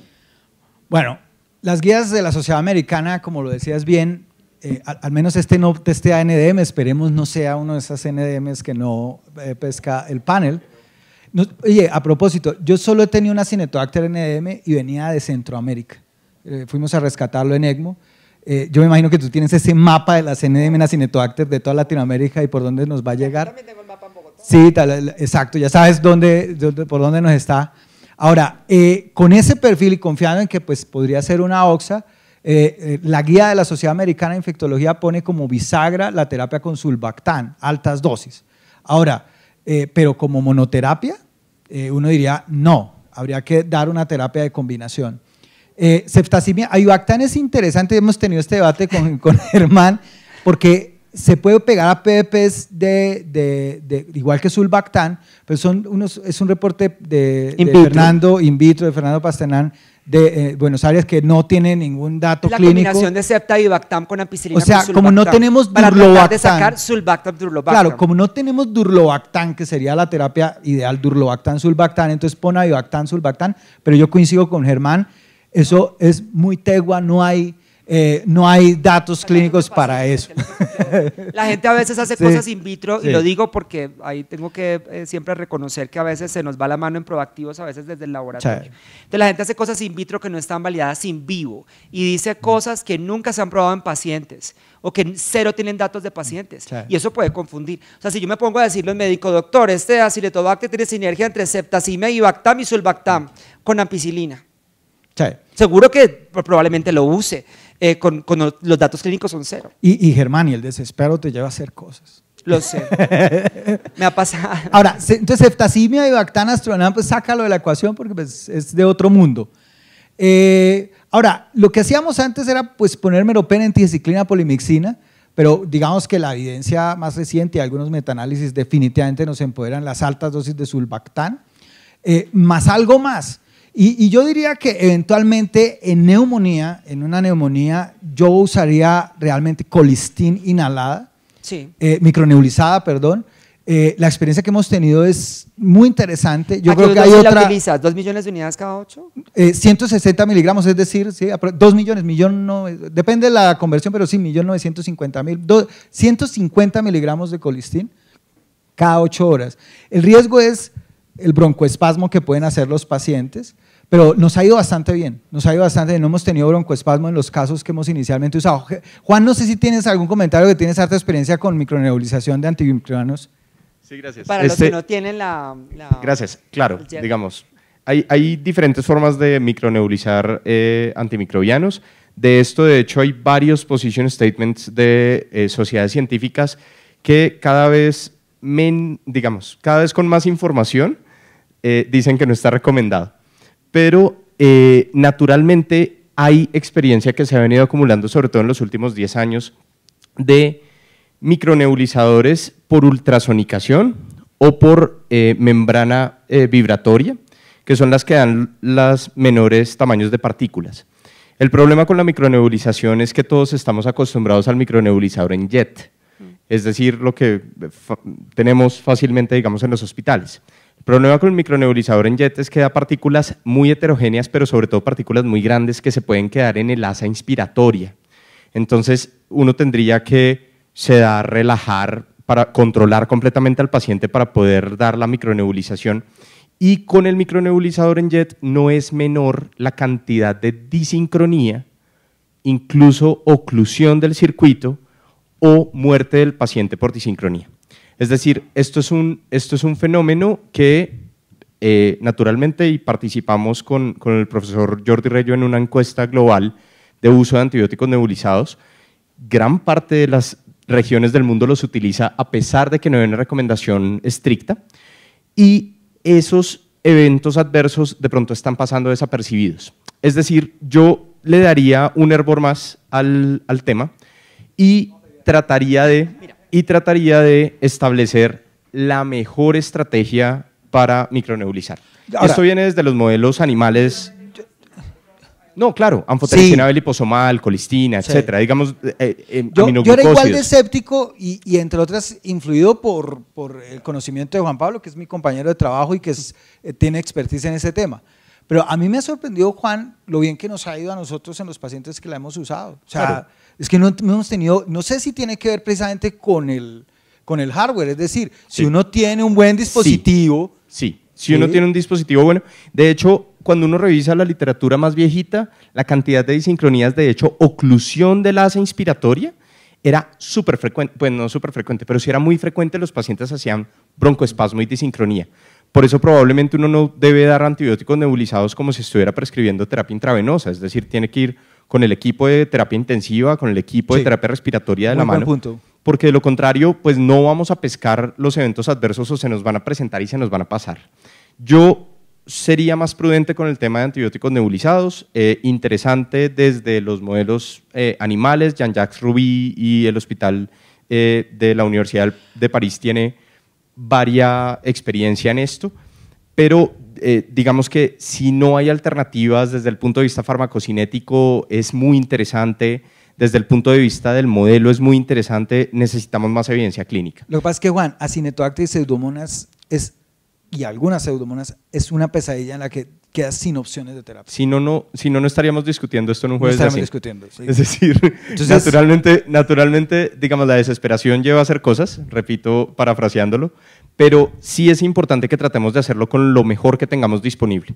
Es decir, si no tenemos jet, si no tenemos ultrasonicador, ir a membrana. Si no tenemos a membrana, ir a jet con mucha precaución, ir de la mano con el intensivista, y yo creo que la doctora Laura tiene comentarios. Ahora, lo que sí quisiera decir, refrendo por completo, es esto, niños, no lo hagan en sus casas, es decir, esto es trabajo conjunto del intensivista, al equipo de terapia respiratoria, y debes tener equipo. Esto no es simplemente que le meto al primer equipo que se me ocurra para micronebulizar, puedes tener un evento adverso. Lo que pasa también, antes de que nos dé la opinión la doctora Castillo, es que el colistimetato, después de preparado por cierto tiempo, empieza a hacer toxicidad pulmonar, ¿no, querido? Cuando se vuelve colistinsulfato, doctor. Nosotros estamos trabajando con nebulización de antibióticos y realmente en la medida que ha pasado el tiempo tenemos cada vez más experiencia con trasplante pulmonar, tenemos muchos pacientes con fibrosis quística colonizados por pseudomonas y la experiencia no es buena. En los pacientes, por ejemplo, que no están bajo soporte ventilatorio, es real, no la toleran. La tos, la disnea que les genera hace que no podamos tener una adherencia al tratamiento, y en los pacientes ventilados es todo lo que explicaba el doctor. Entonces no hemos tenido buena experiencia y todos los pacientes que tenemos colonizados y que hemos trasplantado no nos ha ido bien con el manejo nebulizado.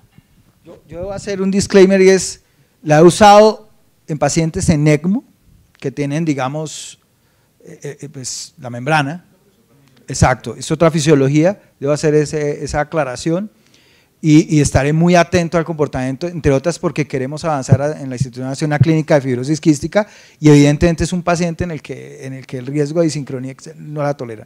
Gracias por esas acotaciones. Ahora, lo que sí iba a decir, recientemente tuvimos una pseudomonas difícil de tratar, como un segundo episodio infeccioso en una neumonía asociada a la ventilación mecánica extrainstitucional. Fracasó porque tenía una coinfección Klebsiella pneumoniae con una triple producción KPC, BIN, NDM y con pseudomonas aeruginosa. Y emergió pseudomonas luego y no dejaba abrir el pulmón. La única manera que tuvimos de sacar este caso adelante fue con colistin micronebulizada para esa pseudomonas más fosfomicina, y el paciente se le abrió el pulmón. Sí. Se le abrió, o sea, es decir, lo decanulamos hace 2 días. De acuerdo. Luego, yo tenía una cosa más, toca solucionar a este paciente porque resulta que el señor está con mero linezolid y claritro. Y entonces de lo que estábamos hablando, de hecho con la doctora Laura tuvimos hace poco una experiencia de muchos sitios que sostienen la terapia antimeticilino resistente cuando la PCR no muestra el estafilo por ningún lado. Y entonces nosotros le dejamos el linezolid. ¿Pero por qué? No sé si ustedes quisieran, Laura, en el caso de que tengas esas herramientas moleculares, quitar esos antibióticos que tal vez sobran por la toxicidad del impacto en un paciente que pudiera tener interacciones. Sí, claro, realmente somos muy juiciosos con eso, trabajamos de la mano con Freddy y lo que hacemos todos los días es cuando tenemos la prueba molecular, pues retiramos lo que obviamente no se necesita, no tiene sentido mantenerlo en el tiempo. Bueno, y el macrolide. Bueno, digo, no, se lo pregunto. Listo, tómelo, se lo ganó.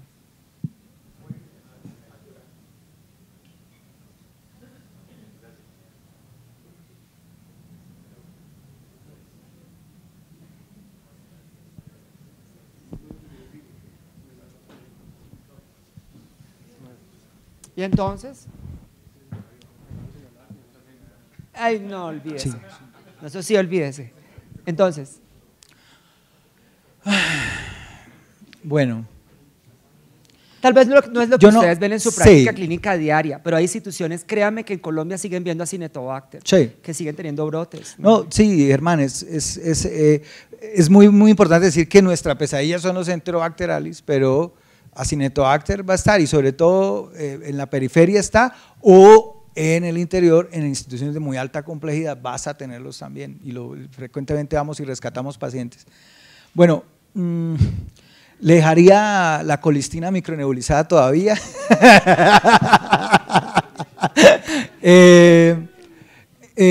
Recuerden, si ustedes van a dar colistina nebulizada, no necesitan antibiograma. Sí. No necesitan antibiograma porque la concentración que se va a depositar en el pulmón es 100 veces lo que estás midiendo en el plato. Yo tengo una controversia con Germán en este punto, que es hablar de fosfo y los datos de Falcone que mostró en Italia. Fosfonacinetobacter es una cosa loca porque, a ver, tiene como 6 mecanismos intrínsecos de resistencia a la fosfomicina. ¿Sí? Entonces, de hecho, cuando uno menciona fosfonacinetobacter es como, ¿what? ¿Cómo así? Pero en pandemia, en Italia, Acinetobacter fue un depredador de la ventilación mecánica en las UCIs italianas, y varios investigadores, Oliva, Falcone, varios de los italianos, mostraron datos muy interesantes con curvas de Kaplan-Meier muy interesantes con la combinación, pero ojo, no puede ser fosfomicina en monoterapia, obviamente. La combinación con colistina, porque el colistina, esas altas dosis que se logran en el líquido epitelial con la micronebulización, pues rompe la membrana externa y abre la entrada a fosfomicina, es decir, subvierte algunos de esos mecanismos de resistencia intrínseca y genera sinergismo. Yo sé que eso es súper incómodo hablar de fosfo en Acinetobacter, pero sería una opción interesante, colistin, fosfomicina, y yo quizá no le retiraría, porque no tiene una metalo, yo no le retiraría las altas dosis de Sulbactam, Germán. Esa sería no teniendo Durlobactam aquí en Colombia, esa sería mi propuesta para este. Muchas gracias. ¿Alguien más? ¿Hay otros antibióticos sensibles? Bueno, sí, pero sí, sí. Yo es que yo trabajo Germán, yo trabajo en un hospital cardiovascular y yo le tengo miedo, es el coco. Sí, pero bueno. Pero sí, sí. Sí, Sergio. Digamos, yo tengo otro tipo de institución, mi tipo de pacientes es completamente diferente, entonces muchas veces yo he tenido la oportunidad de utilizar otros esquemas en combinación y no me va mal. En estos casos, pues frente a la sensibilidad, pues uno podría plantear diferentes estrategias de terapia combinada. Por ejemplo, ciprofloxacina polimixina B en un escenario que no se pueda hacer la micronebulización, podría ser una opción potencial en este caso.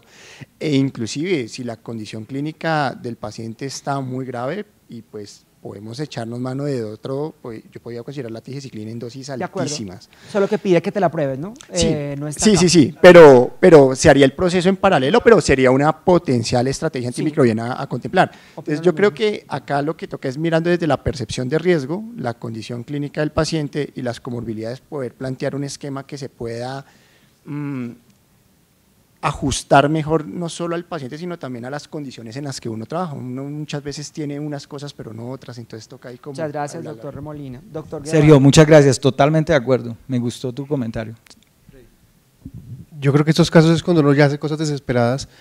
Yo sí usaría antibióticos nebulizados, pero si algo usaría es amicacina nebulizada, porque el hardware que viene en Colombia es el que más fácil se consigue. Los hardware de colistina y estos no están probados, y nos ha pasado con Laura que estos pacientes casi se nos mueren del broncoespasmo y ella me regaña que para qué pongo eso, pero amicacina sí se puede colocar y sí tenemos la opción, y el reparto sí sirve y se consigue. El problema que hay es que glosan esa cuenta. El problema que hay es que la amicacina solo tiene indicación en viva para fibrosis quística, nada más. Entonces cuando lo ponemos, pues toca del bolsillo nosotros pagarlo, porque no lo van a pagar. Eso lo pondría más algo IV, que puede ser polimixina más algo, polimixina plus cipro, más tige, más algo, porque más fosfo, pero no hay la respuesta cuál es el más. Pero ese sería como el backbone de lo que yo esperaría. Si ustedes me preguntan lo que sería ideal acá, se llama cefiderocol. Sí. Lo siento. O sea, Sulbactam, Durlobactam sería la otra opción, Durlobactam, porque es Oxalate 23, pero yo no sé si ese antibiótico va a sobrevivir, les quiero decir. Sulbactam, Durlobactam no se está vendiendo, me contó una prima que no se está vendiendo, porque resulta que en los Estados Unidos hay muy poca carbapenemasa nacineto. Entonces, al no tenerlo, prefieren los médicos otras combinaciones, o cefiderocol, que sale más barato que Sulbactam, Durlobactam, y si no se vende, yo creo que no llega Germán, al año. Ahora, los datos en el estudio Credible para Acinetobacter con cefiderocol no fueron… Claro, no lo vas a dar en monoterapia. Tú puedes dar cefiderocol, ampicilina, Sulbactam. Sí, exacto. Problema es que tengas NDM como nosotros. El paciente recibió cipro, tige y poli B. No se consideró la opción de ampicilina sulbactam por la producción de carbapenemasas, evolucionó la mejoría con disminución de requerimientos de oxígeno posterior de extubación y el tratamiento se administró hasta día 10. Bueno, este es el enfoque general de la guía de la ITSA, ¿no? La primera opción es durlobactam sulbactam combinado con carbapenem, pero tiene que ser solo oxa-23 o mecanismos que no sean una carbapenemasa, pero si tienen metalos como NDM que hemos tenido nosotros en Colombia, estamos perdidos. Alternativa ampicilbactam, pero eso es para los americanos, de nuevo, y esta dosis tan alta, en fin, o sea, con Ocinetobacter, con NDM y con oxa-23, les voy a mandar el artículo de Bonomo y de David Nicolau, eso no sirve. No se debe dar carbapenema a menos que sea combinado con durlobactam, sulbactam, no utilizar fosfomicina. Pero de acuerdo, eso es lo oficial. Yo estoy parcialmente de acuerdo con Edwin, o rifampicina si no se les ocurre. No, eso no. Si es basura eso no. del cono sur. Y no utilizar antibióticos inhalados. Pero miren qué interesante, les voy a contar una anécdota. Es exactamente lo que estaba diciendo el doctor Osorio. Ellos dicen que no lo utilice, pero yo veo a los hospitales de ellos y todos lo utilizan. Sí. Lo acabamos de ir a una UCI muy reconocida y utilizan antibióticos inhalados con todas las limitaciones que eso conlleva. Para terminar, los invitamos a nuestro Congreso de Infectología. Tendremos varias sesiones en Bucaramanga de resistencia. Viene el doctor Ryan Shields para hablarnos de estos mecanismos de resistencia emergente. Y bueno, van al Cañón del Chicamocha, me visitan allá. La resistencia antimicrobiana en Colombia está evolucionando con mayor presencia de metalos en los patógenos gram negativos de alto impacto y la circulación de cepas resistentes a Septa y Bactam, aunque esos mecanismos no es lo primero siguen siendo las metalo. Preocupa que se aumenten las OXA48 porque pueden ser indetectables, algunas de ellas. Debemos actualizar nuestros protocolos de tamizaje rectal, ya estamos trabajando sobre eso y yo creo que sí se necesitan nuevos antibióticos en Colombia, con lo que tenemos a veces no alcanza. Y muchísimas gracias por su atención.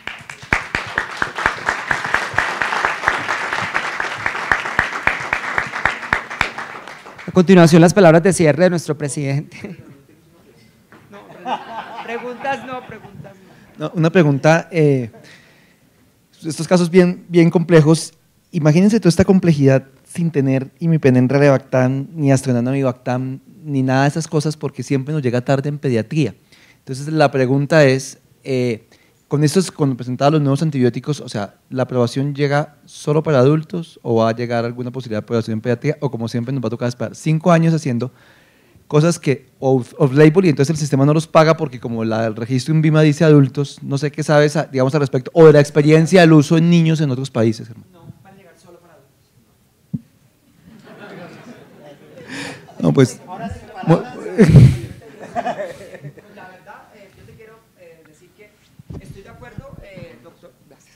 Estoy de acuerdo, doctor Camacho, con eso, no solamente en términos del antibiótico, yo creo que, y lo hemos discutido en la CLS, y las pruebas de susceptibilidad también deberían ser pediátricas, porque no es lo mismo. Los criterios farmacológicos sobre los cuales se hicieron los puntos de corte son para adultos, no para niños, que recambian diferente. Entonces, bueno, ese por ese lado. Y lo segundo es, ellos sí, los Estados Unidos tienen más flexibilidad, que esa es la ventaja. Entonces, ajustan las dosis por peso y, por ejemplo, con el caso de cefiderocol, lo ajustan hacia ceftazidime, pero aquí no va a llegar con esa indicación. No, y si uno lo pregunta, uno diría, digamos, si utilizamos ceftazidime y Bactam en niños y llega astronamib y Bactam, ¿cuál sería el temor de que hubiese algún evento adverso o alguna toxicidad? No, son muy seguros. Cuando usamos Astronam y usamos Avibactam ya en ellos, ¿sí me hago entender? Y con imipenem, relebactam, pues bueno, relebactam no lo hemos probado nunca en los niños, pero imipenem pues lo hemos usado siempre. La indicación va a tener esa, yo estoy de acuerdo, y la indicación va a tener esa limitación.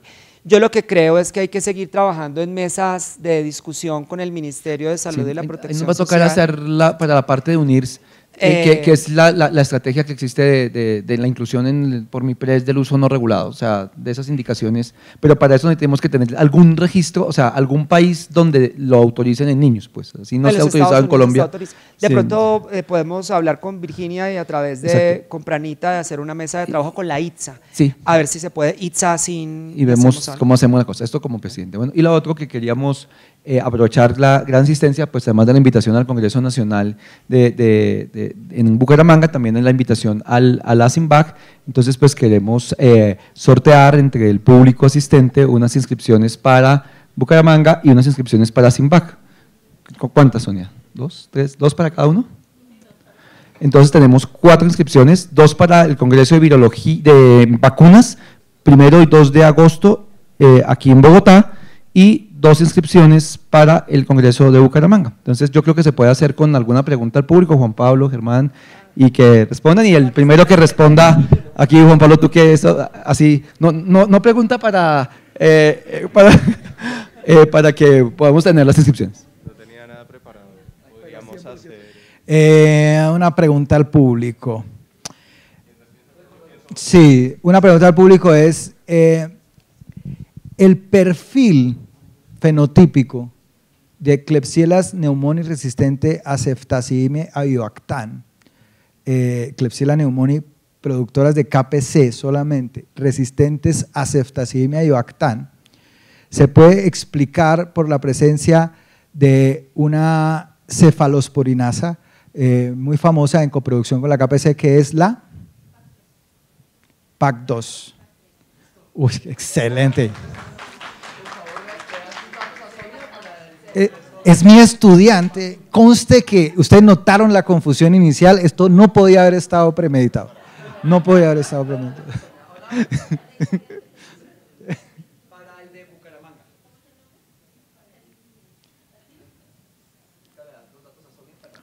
Otra pregunta, Juan. A ver, tú.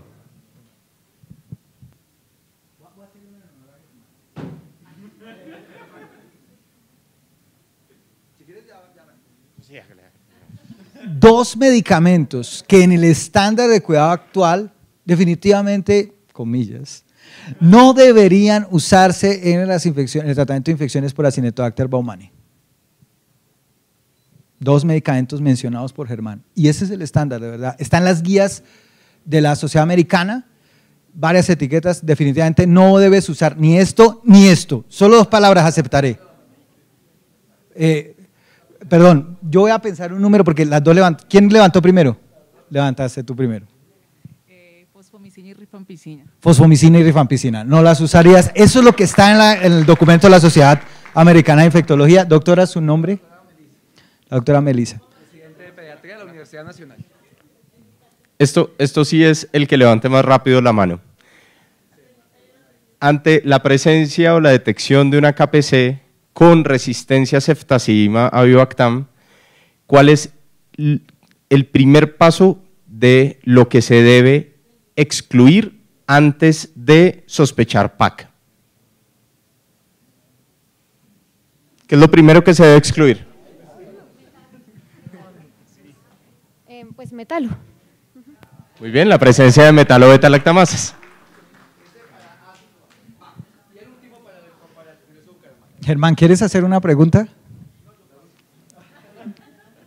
Una pregunta adicional de lo que vimos hoy. Bueno, ya, ¿sí? Yo ya la tenía. Lo estuvimos discutiendo y una estrategia del PROA es editar los reportes del antibiograma. En Pseudomonas aeruginosa, si se encuentra sensibilidad a ceftolozano tazobactam, cuando tengamos paneles que incluyan ceftazidima avibactam y imipenem relebactam, ¿cuál de los antibióticos usted excluiría en Pseudomonas aeruginosa si tiene susceptibilidad a ceftolozano tazobactam y excluye carbapenemasas dentro del reporte? Muy bien, imipenem relebactam. Gracias.